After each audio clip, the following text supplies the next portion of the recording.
Kane. I understand we have next by WebEx, Senator Young.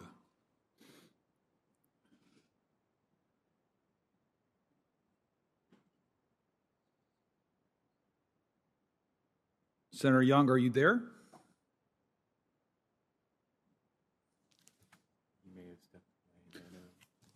I'll pursue my questioning, and then we'll come back to Senator Young if he's available. First, let me thank all of our nominees for their public service and their willing to continue in public service. These are difficult times. We thank you and your families. Each of the positions that you've been nominated to are extremely important to our national security and to America's interest. Ms. Cardin, I'm going to follow up on the Sustainable Development Goals.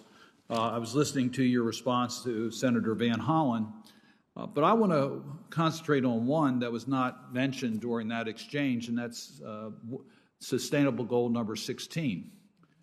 It's the one that the United States was the initiator of, to include it among the SDGs. It is a new one, so therefore it's going to be more challenging to implement accountability standards. And it's a little bit more difficult to establish accountability standards for SDG 16 as compared to others that we have established ways of evaluating how well we're doing in meeting the SDG goals. So will you tell me your strategy on dealing with SDG 16, which deals with good governance, so that I can have your assurances that this will be a very high priority if you are confirmed to this position? Thank you very much, Senator. And I think it's so important that the U.S. did insist on adding that as one of the core SDGs because it's fundamental to everything else that needs to happen. It's fundamental to how the UN system needs to work. If confirmed, Senator, I would work very aggressively with other like-minded governments to ensure that we did have the clearest possible benchmarks and indicators, meaningful benchmarks and indicators, practical benchmarks and indicators to track progress on SDG 16. And also to ensure that where we saw backtracking, we had effective means of calling that out. I think it comports very well, Senator, with broader U.S. development policy. And if confirmed, I'd look forward to paying sustained attention and working with you and your staff on that. I appreciate that. We're going to try to help you by establishing a rating system for how well countries are doing on fighting corruption, which is one of the key ingredients, anti-corruption, to have good governance. So we're going to try to help you, but I can assure you I'll be sending you information and expecting responses in regards to carrying out President Biden's acknowledgement that corruption is a national security core concern. So you have a chance to do something about that with the SDG 16. And speaking about backtracking on good governance, Mr. Bondi, Senator Kane already covered this point, but I just want to cover it from a little bit different angle. And that is that, yes, Bahrain's an important ally of the United States in so many different areas, including our strategies against Iran, as well as the Abraham Accords and moving forward with normalization with relations with Israel. During Arab Spring, Bahrain was one of the most aggressive countries in dealing with removing the rights of the citizens of their own country and abuses that occurred.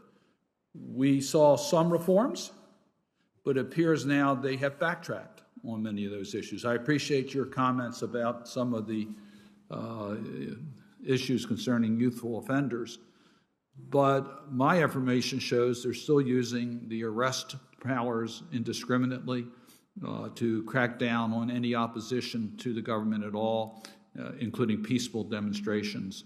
So I just really want to stress the point that with a country that we have a strategic partnership with that is backtracking on their commitments on human rights, we have to be very clear that that is of major concern to us and affects our ability to strengthen the ties between our two countries.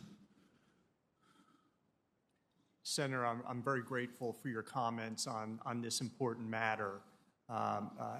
It's difficult for me to comment on whether there's backtracking or forward movement as, obviously I'm not serving in the capacity. However, I can assure you, Senator, that raising the broad swath of human rights issues would be something that I would eagerly do if confirmed as ambassador. And we do have several mechanisms where we can raise kind of the broad policy issues as well as specific cases.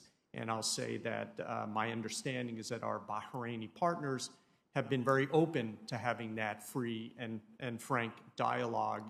And if confirmed, I would welcome the role of this committee and the Congress to play in this extremely important set of human rights issues. And let me mention one other part that our missions play in countries where NGOs or advocates have a challenging time in exercising their rights, their basic human rights, where the U.S. mission becomes a safe place for them to be able to get support for being heard. Do you commit, if confirmed, that our mission in country will always be a safe haven for those trying to exercise their basic human rights? Yes, Senator, I do. Those activities go on already where we have a broad swath of outreach to human rights defenders and human rights organizations, and if confirmed, I absolutely want to continue that outreach. Thank you. Senator Young should be ready now. I believe Senator Young is now available vis-a-vis WebEx. Senator Young. Thank you so much, Mr. Cardin.